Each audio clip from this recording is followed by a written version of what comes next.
Bonjour chers frères et sœurs, aujourd'hui 30 juin, où nous commémorons la mémoire des premiers martyrs de l'Église de Rome. Il nous appartient de méditer sur un passage du chapitre 8 de l'Évangile de Saint Matthieu.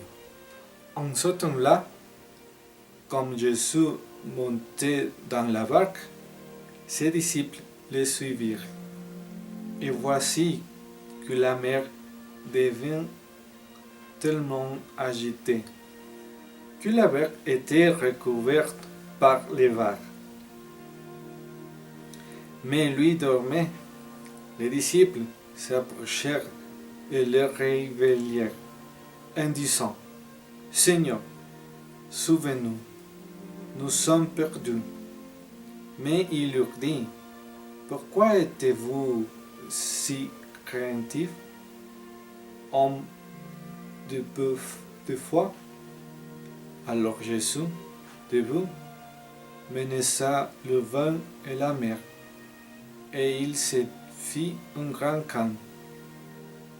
Les gens furent saisis d'étonnement et disaient : « Quel est donc celui-ci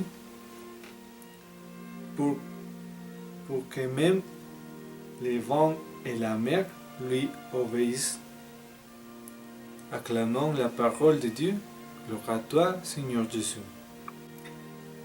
La parole du Seigneur nous montre aujourd'hui quelque chose qui peut nous arriver à tous dans les moments difficiles de la vie. L'Évangile raconte comment Jésus est entré dans la barque et ce sont les disciples qui le suivent. En d'autres termes, Jésus va en premier. Jésus est en premier dans les bateaux. Dans la vie, c'est comme ça. La voie chrétienne est de suivre Jésus. Il va toujours de l'avant.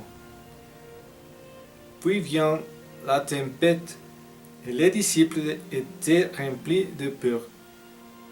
Et ils ont réveillé le Seigneur, lui demandant presque de faire quelque chose.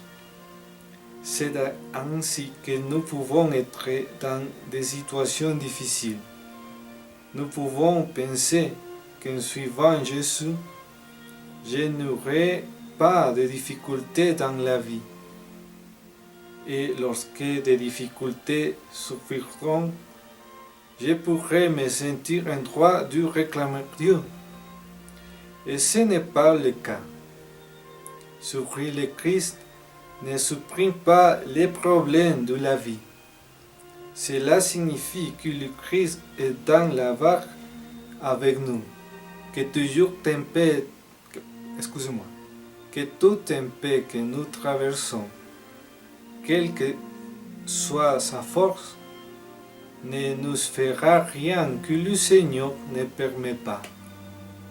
Et tout sera toujours à notre avantage, même si ce que nous devons vivre peut être douloureux ou incompréhensible.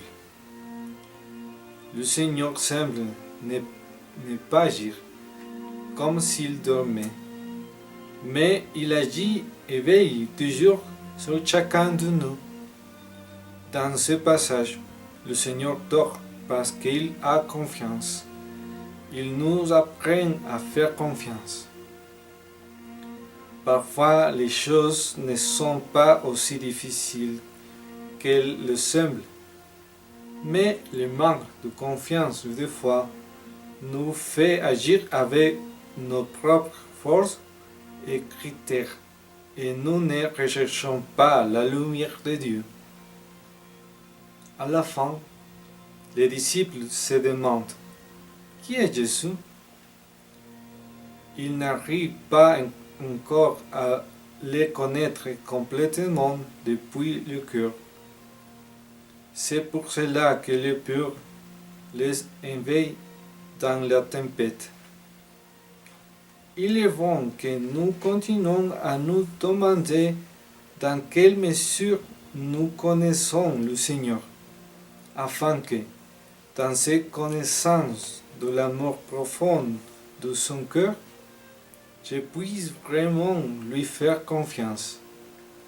Demandons au Seigneur plus de foi et de confiance, que nous sommes certains que tout ce qui se passera dans notre vie sera toujours le meilleur pour nos âmes.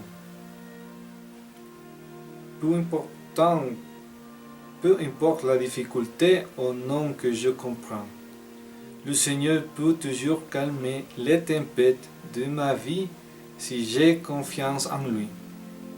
Demandons par l'intercession du Marie, notre Mère et Reine de l'unité, que nous ayons confiance en Dieu et que nous nous abandonnions à lui, comme elle l'a fait. Que Dieu vous bénisse au nom du Père, et du Fils et du Saint-Esprit.